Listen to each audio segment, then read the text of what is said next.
voy a hablar de eso, de la comparativa entre los biológicos que tenemos disponibles para el tratamiento de la dermatitis atópica. Y para iniciar, estos son mis conflictos de intereses. Había preparado una pregunta que no sé si va a funcionar, lo intentamos. Si con el QR pues era transmitir a la audiencia que cómo de parecido creéis que son los biológicos que disponemos para el tratamiento de la dermatitis atópica, y las respuestas serían muy similares, similares, distintos, muy distintos, o no tengo una posición clara. Lo intentamos, si funciona. Yo no tengo móvil.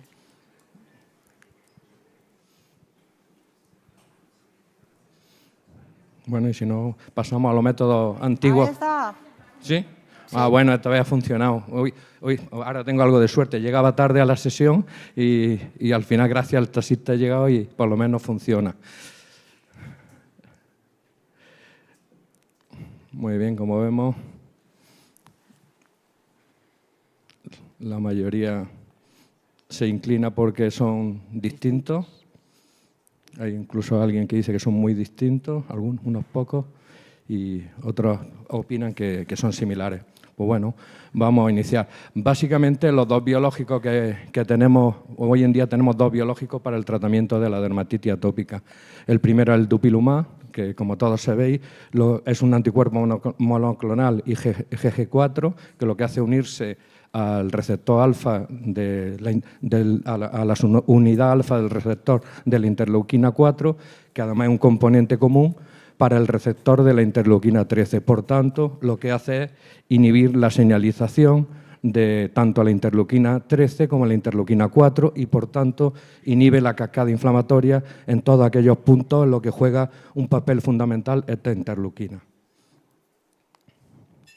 ¿Esto en qué se va a traducir desde el punto de vista clínico, que es lo que solemos ver lo clínico? Pues se produce un aclaramiento de las lesiones a nivel de la piel y mejora el prurito. Por otra parte, tenemos el tralokinumab, que es otro biológico que, como todos sabéis, lo que hace es bloquear, se une a la interleuquina 13 e impide que se une al receptor, y de esa forma lo que hace es impedir la señalización de esta interleuquina y, por tanto, inhibe toda la cascada inflamatoria en aquellos puntos en los que esta interleuquina juega un papel fundamental. Esto viene a repetirse un poco ya de lo que se ha visto, pero era poner un poco que estas son las indicaciones. Por ahora, tralokinumab no está indicado en niños, mientras que dupilumab sí tiene aprobación para el uso en niños, en adolescentes y en adultos, e incluso tiene indicación en niños de 6 meses a 5 años, lo que pasa es que ahora mismo no está aprobada y no deberíamos utilizarla.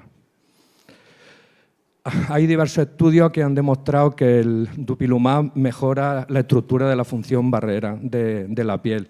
Y para poner un ejemplo, el estudio Balistat es un estudio observacional de 16 semanas en lo que intentaba precisamente como objetivo principal es establecer si había una mejora de la barrera cutánea en los pacientes que recibían dupilumab. Lo que hicieron los autores es comparar un grupo de 26 pacientes tratados con dupilumab en lo que se medían o se evaluaban tanto la composición lipídica del extracto córneo como la pérdida transepidérmica de agua. Y lo comparaban pues, con un grupo de pacientes sanos controles para ver qué observaban. Y lo que observaron es que el dupilumab pues, mejoraba la composición lipídica, sobre todo en lo referente a las ceramidas, que son muy importantes en el extracto córneo y que además resultan fundamentales para la restauración de toda la barrera epidérmica. Por otra parte, decir que también se ve que disminuye significativamente aquellas proteínas que se relacionan con la hiperplasia epitelial, que a la vez también resulta importante para disminuir el grosor de la piel y así aliviar los síntomas. Y por último, en este estudio también se vio que disminuía la pérdida transepidérmica de agua, con lo cual esto se relacionaba con una normalización de la barrera epidérmica. Todos sabemos, y ya se ha comentado, que la dermatitis atópica hoy en día se considera una enfermedad T2, pero que normalmente viene asociada a otras enfermedades T2 que habitualmente la acompañan. Por tanto, una cuestión importante es saber qué efecto tienen los biológicos de los que disponemos para la dermatitis atópica sobre esas comorbilidades que suelen ir asociadas a la dermatitis. Y los datos que tenemos referentes pues son los datos de los ensayos clínicos con dupilumab. Mostraron que la mayoría de los pacientes que se incluían en el estudio tenían más de una enfermedad tipo 2 inflamatoria, que como veis hay las distintas frecuencias en la diapositiva, que son las que ya conocemos: alergia alimentaria, la rinitis alérgica, el asma, la poliposis, la rinosinusitis con poliposis y sin poliposis, o incluso la esofagitis eosinofílica. Estos mismos hallazgos se han encontrado en estudios observacionales en práctica real, como el estudio Eurostat, que para el que no lo conozca es el estudio en el que se incluían a pacientes que habían recibido tratamiento sistémico para la dermatitis atópica, no solo dupilumab, sino otros tratamientos incluidos ciclosporina, corticoides, y el estudio Globostat, que lo que sí era un estudio observacional de pacientes que recibían dupilumab. En ambos estudios se reportaba que más del 80% de los pacientes presentaban más de una enfermedad inflamatoria de tipo 2, lo cual además se ratificaba en lo que es una encuesta que hicieron la Asociación de Afectados para la Dermatitis Atópica, en la que también vuelven a decir que estos enfermos reportan más de un 80% de coexistencia de estas enfermedades.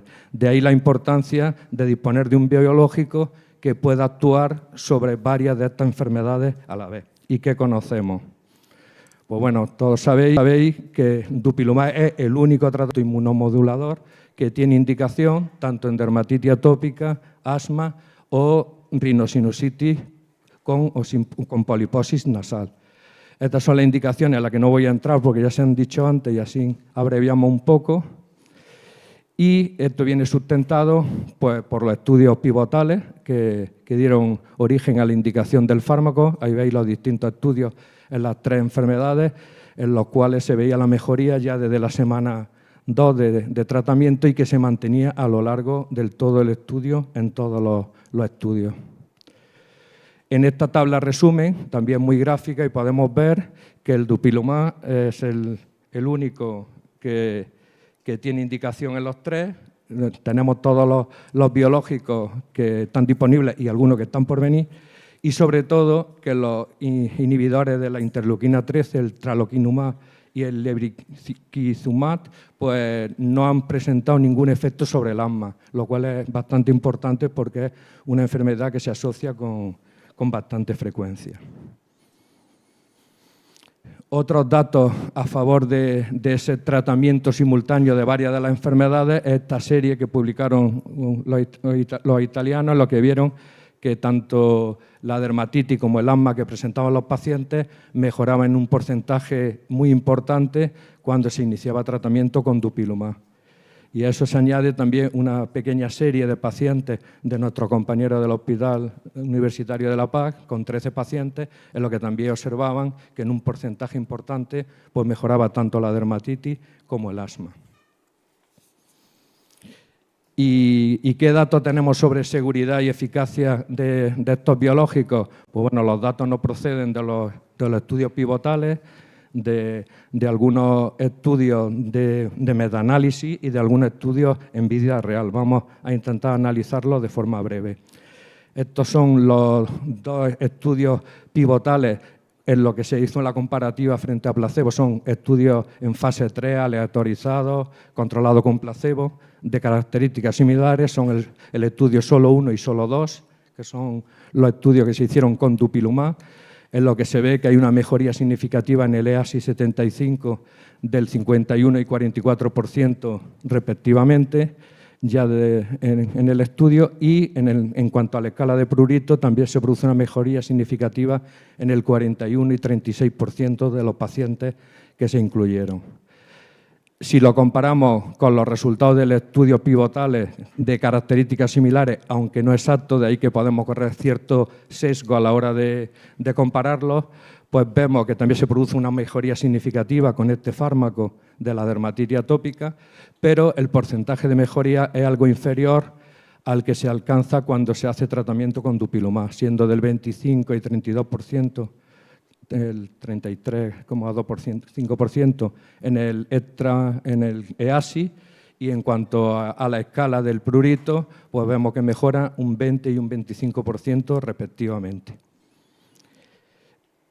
¿Y qué dicen los metaanálisis que se han publicado respecto a la eficacia de los biológicos? Como veis ahí, en cuanto a los biológicos, dupilumab es el que alcanza unos porcentajes de mejoría más altos. Por encima de ellos están los inhibidores de la JAK, pero quizá sea lo que ya ha comentado la doctora Poza, como los inhibidores de la JAK tienen un inicio de acción más rápido y el punto de corte se hizo a las 12-16 semanas, pues al principio hay más diferencia, pero posiblemente si se hiciese el seguimiento de estos estudios a más largo plazo, pues se irían igualando los porcentajes de mejoría del dupilumab frente a estas moléculas.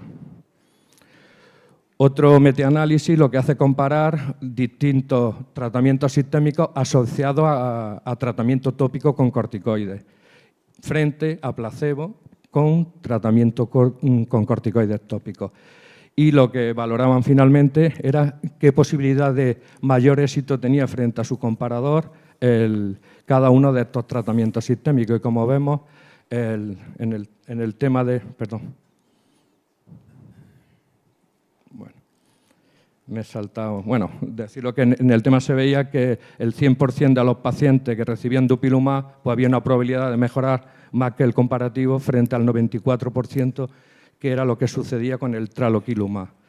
Y en esta última metaanálisis, que no he traído más explicación, simplemente he traído la conclusión de los autores en lo que dicen que tanto el abrocitinib, el upadacitinib y el dupilumab parecen ser un poco más efectivos o parecen demostrar una mayor eficacia en el tratamiento de la dermatitis atópica que el traloquilumab. Ah, no, ahora sí sale. Ahora. Y en práctica clínica real, ¿qué es lo que sabemos respecto a la eficacia? Pues bueno, por hacer yo un pequeño receso, os vuelvo a transmitir una pregunta y todos sabéis que el Valtermed es el registro del ministerio, de nuestro Ministerio de Sanidad, por el cual intenta evaluar la eficacia de los biológicos e inmunosupresores que utilizamos en el tratamiento de la dermatitis atópica, y se publicaron los datos de eficacia cuando llevamos un año de tratamiento, y me gustaría saber pues más o menos el conocimiento que tenemos, como si fuese una pregunta del trivial, de cuál sería el porcentaje de pacientes que continuaban con tratamiento con dupilumab al año de tratamiento.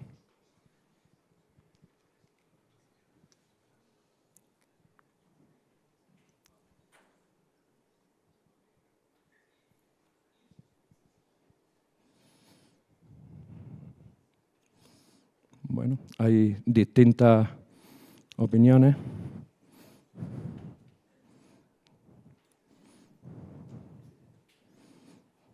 Pero prevalece lo que sería la respuesta correcta de que el 95% de los pacientes que iniciaron tratamiento con dupilumab, dado que mantenían la eficacia y no había efectos secundarios llamativos, de hecho solamente el 0,4% de los pacientes que iniciaron tratamiento, de los cuales fueron 2.792, pues lo cual suponía 12 pacientes, era lo único que presentaron efectos adversos graves y que motivó la suspensión, y en total solo abandonaron el tratamiento un 4% de los pacientes, lo que concluía el Ministerio en su informe, que es un tratamiento eficaz y seguro para el tratamiento de la dermatitis atópica.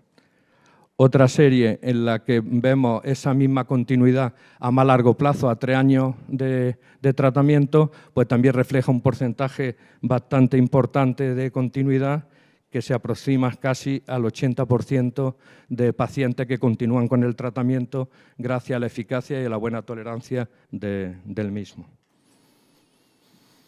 ¿Y qué pasa con traloquilumab? Pues bueno, la experiencia es mucho más corta, se incorporó al mercado más tarde que dupilumab, con lo cual las series que podemos para intentar ver qué hay al respecto en vida real pues son más limitadas. Aquí os traigo esta, en la que se ve que, bueno, que traloquilumab es efectivo, mejoran un 59% de una serie de 37 pacientes, pero también es verdad que 15 de ellos, un 41%, suspenden el tratamiento, ya sea 12 de ellos debido a que no habían respondido adecuadamente y 3 pues, a efectos adversos graves que eran monoartritis, blefaritis y dolor en el lugar de la inyección.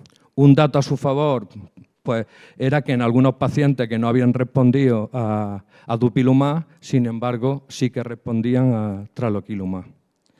Esta es una serie belga de casos y esta es una serie española y que, a modo de resumen, pues decir que los autores concluyen que sus resultados son muy parecidos precisamente que los de la serie anterior, que sería la de los belgas. ¿Qué datos tenemos, además, sobre eficacia a largo plazo? Porque muchas veces decimos, bueno, a corto plazo sí, pero estos medicamentos son medicamentos que vamos a tener que mantener con muchos años de tratamiento. Pues bueno, aquí están los datos publicados recientemente de la experiencia a 5 años con dupilumab, en lo que se ve que la eficacia se mantiene casi igual que al principio de iniciar el tratamiento, con una tasa de efectos adversos similar a la de los ensayos clínicos, con lo cual podemos concluir que dupilumab sigue siendo efectivo a largo plazo y seguro. Y en niños y adolescentes, pues aquí vemos que también la tasa es bastante importante en los adolescentes, con una mejora a largo plazo a un año en un estudio abierto del 81% e incluso se aproxima al 90% en el caso de los niños entre 6 y 11 años. Y en cuanto a la seguridad en niños y adolescentes, pues aquí lo vemos. No hubo ninguna interrupción por efectos adversos graves ni en los niños ni en los adolescentes. La tasa de efectos adversos frente a placebo fue similar en el estudio e incluso, curiosamente, las infecciones cutáneas no herpéticas eran menores en el grupo de tratamiento que en el grupo placebo. De ahí que se sigue concluyendo que en este grupo de población pues, dupilumab es un fármaco bastante seguro. Para acabar, y muy brevemente, vamos a hablar de dos situaciones básicas. Una es la de la indicación del dupilumab en pacientes ancianos o mayores. Aquí este es el estudio que antes ha comentado algo la doctora Poza, en la que compara pacientes mayores de 60 años con pacientes menores de 60 años y en lo que, como vemos, pues la eficacia es similar tanto en pacientes de mayores de 60 años comparado tanto con placebo, que sí mejoran, pero comparado entre ellos las tasas son muy similares de eficacia. E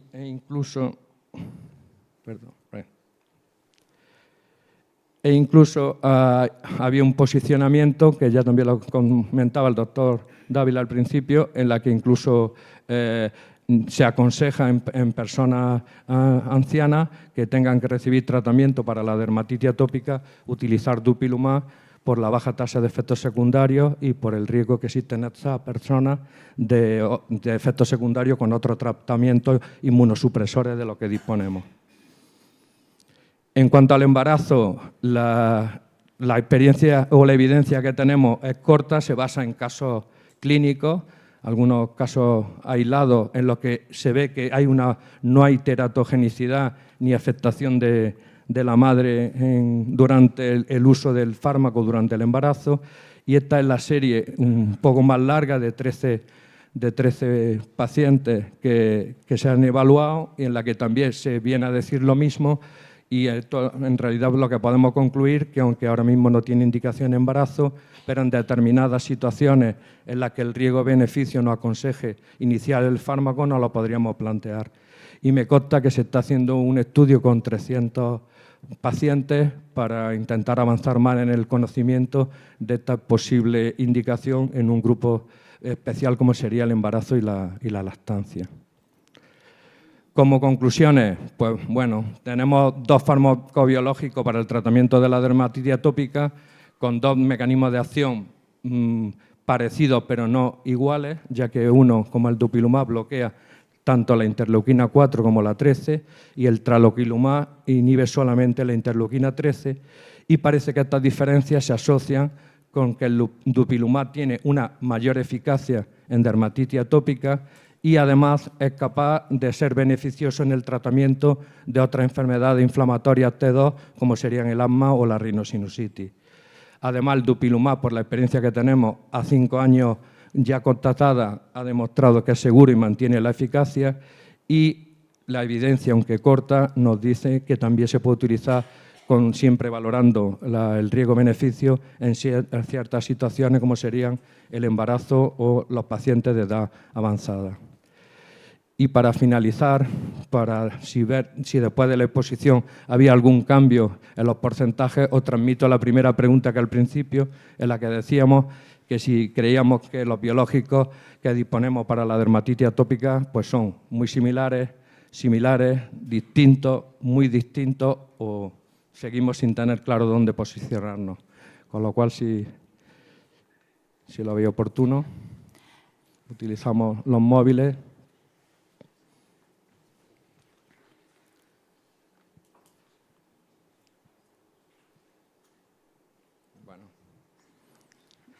Ha habido un cambio después de la exposición, un cambio sustancial en la opinión inicial, con lo cual me alegra de que por lo menos lo que he presentado aquí haya servido para clarificar algunos posicionamientos. Pues, muchas gracias.